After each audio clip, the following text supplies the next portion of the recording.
Kipa wa timu ya taifa ya Cape Verde Vozina ameendelea kuvutia hisia za mashabiki wa soka duniani kufuatia kiwango chake bora katika michuano ya Kombe la Dunia 2026. Vozina amejizolea umaarufu mkubwa zaidi baada ya kuonyesha uwezo mkubwa katika mechi dhidi ya Hispania iliyomalizika kwa sare ya bila kufungana, ambapo alifanya save kadhaa zilizosaidia timu yake kupata pointi muhimu dhidi ya moja timu kubwa ya Hispania.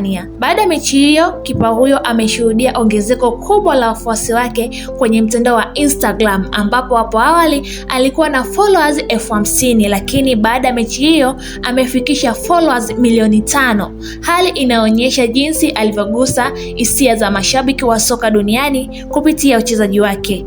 Umaarufu wake unaendelea kukua huku akiibuka kama mmoja wa wachezaji waliovutia zaidi katika michuano hiyo kutokana na nidhamu, uthabiti na kujiamini kwake langoni. Cape Verde inaendelea kufanya vizuri katika mashindano hayo na Vozina ameonekana kuwa moja ya nguzo muhimu katika mafanikio ya timu hiyo.